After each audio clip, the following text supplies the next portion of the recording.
করে যে আমার উপরে তিস্তা যেটুকু আছে ওইটুকু আমার যেভাবে ইচ্ছা আমি সেভাবে ব্যবহার করব, এইটা কোনোদিনও আন্তর্জাতিক রীতিনীতি সমর্থন করে না। এই যে তিস্তার ব্যাপারটা, এখানে আমাদেরকে চীন সাহায্য করতে এগিয়ে এসেছে। আমরা চীনের সাথে একটা চুক্তি করেছি। সেই চুক্তি দেখেছেন আপনারা? সেই মহাপরিকল্পনা দেখেছেন আপনারা? তো মহাপরিকল্পনা দেখেন নাই, ওটা বাস্তবায়ন চান, এটা কিরকম কথা? আগে তো দেখতে হবে, বুঝতে হবে তোর ভিতরে কি আছে, আপনি কি চাচ্ছেন সেটা কি ওর ভিতরে আছে কিনা এটা তো বুঝতে হবে। তো আন্তর্জাতিক দুইটা বিষয় আছে, একটা হচ্ছে তিস্তার ব্যাপারে ভারতের সাথে আমাদের পানি বন্টন। তিস্তার সাথে ভারতের আমাদের যে পানি বন্টনের বিষয়টা, এটা আসিফ বলে গেছে। আমরা আমাদের মন্ত্রণালয়ের পক্ষ থেকে অবশ্যই বারবার ভারতকে বলবো, শুধু সেটা বলবো না, আমরা কিন্তু ইতিমধ্যে বলেছি যে তিস্তাতে বানের পানিটা আসে, এই নদীটার প্রকৃতিটাই এরকম যে এটা ফ্লাশ ফ্লাড, হঠাৎ করে পানি চলে আসবে।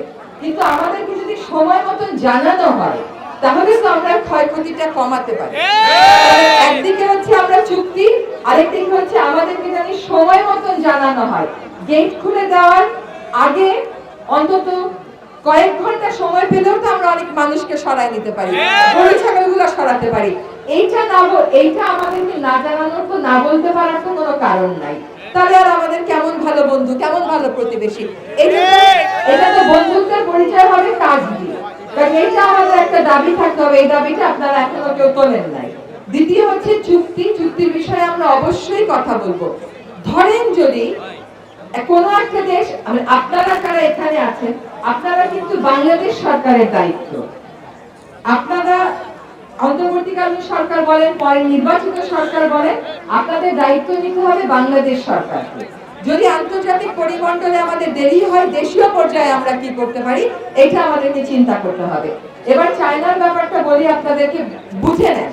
2016 সালে যে চুক্তিটা স্বাক্ষরিত হয়েছিল মহাপরিকল্পনার জন্য, সেই চুক্তি অনুযায়ী চায়না কিন্তু একটা প্রকল্প দিয়েছে, একটা মহাপরিকল্পনা দিয়েছে।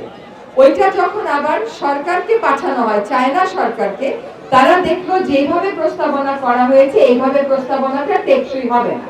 এখন চায়না আবার আমাদের কাছে 2 বছর সময় চাচ্ছে। এটা মন দিয়ে শোনেন, আমরা তাদেরকে 2 বছর সময় দিতে সম্মত হয়েছি, কিন্তু 2টা শর্ত।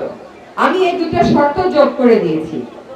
একটা শর্ত হচ্ছে এই মহাপরিকল্পনায় কি থাকবে আর কি থাকবে না এটার ব্যাপারে তিস্তা পাড়ের মানুষের মতামত শুনতে হবে। কি থাকবে কি থাকবে না এটা শুনবার জন্য পানি উন্নয়ন বোর্ড চায়নার ওই পাওয়ার চায়না কোম্পানিকে নিয়ে আপনাদের কাছে আসবে, শুনে।